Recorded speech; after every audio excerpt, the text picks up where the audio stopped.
Cela fait 28 ans que le génocide commis contre les Tutsis s'est produit suite à la mauvaise gouvernance qui a favorisé la politique de division et l'idéologie du génocide. Le ministre de l'Unité nationale et de l'engagement civique, le Dr Jean Damascène Bizimana, indique que la promotion d'une telle politique au Rwanda n'est plus tolérée.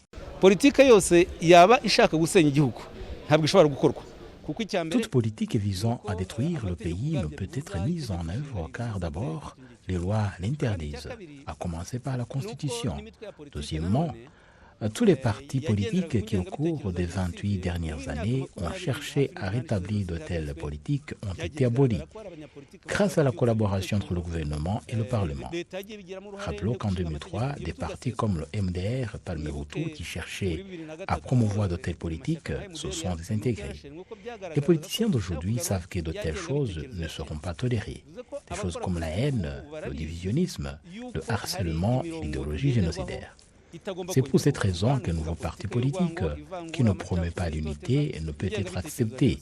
Et le Sénat a parmi ses responsabilités de surveiller les partis légalement reconnus qui ont abandonné la politique d'unité afin qu'eux aussi puissent être abolis si nécessaire.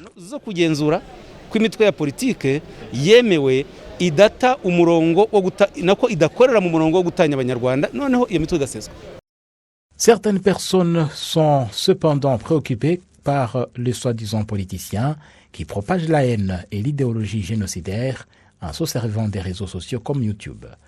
Tom Ndahiro, chercheur spécialisé sur le génocide, exhorte les autorités à redoubler d'efforts pour arrêter toute personne faisant la promotion du divisionnisme et de l'idéologie génocidaire.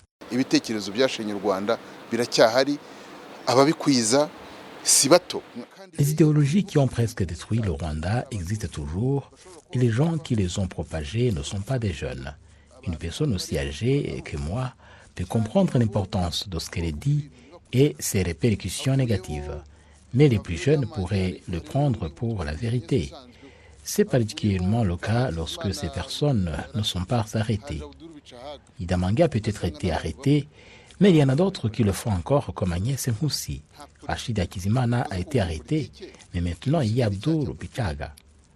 Ce sont toujours le même type de personnes, et ce ne sont pas des politiciens. Les qualifier de politiciens impliquerait que le génocide est un crime politique, et que les auteurs pensent que s'engager dans de tels crimes, c'est faire de la politique. De telles choses ne devraient pas être tolérées, et le fait d'avoir un grand nombre de ces personnes en prison ne devrait pas être une raison pour permettre à quiconque de continuer à propager de telles idéologies. Certaines organisations prétendant défendre les droits de l'homme critiquent le Rwanda lorsque des individus sont arrêtés pour des crimes liés à l'idéologie du génocide et des politiciens avisés, à l'instar de Tite Rutaremara, soulignent que le gouvernement du Rwanda doit trouver un équilibre entre justice et réconciliation.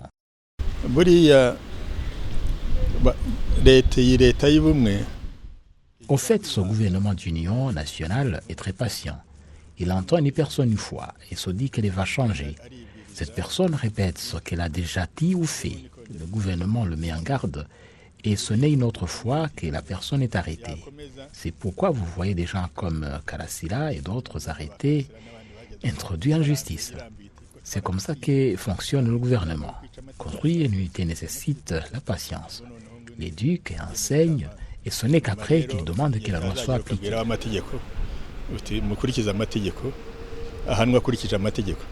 La secrétaire générale du Parti pour la démocratie idéale, Fatou Harelimana, a fait observer que puisque les jeunes utilisent beaucoup les réseaux sociaux plus que les autres groupes d'âge, ils devraient être à l'avant-garde de la lutte contre ceux qui propagent des discours divisionnistes et de la haine en se cachant derrière la politique. Qu'ils continuent à suivre les débats et qu'ils sachent où notre pays arrive et d'où il vient, afin qu'ils ne perdent pas de temps à regarder YouTube et les télévisions qui cherchent à propager le divisionnisme au Rwanda. Au lieu de cela, on devrait leur dire comment de telles politiques ont presque complètement détruit le pays et leur conseiller de revenir et de présenter des excuses à la jeunesse. L'Office rwandais d'investigation a récemment indiqué avoir reçu 53 dossiers de crimes liés à l'idéologie génocidaire commis au cours de la semaine de deuil national marquant la 28e commémoration du génocide commis contre les Tutsis au Rwanda.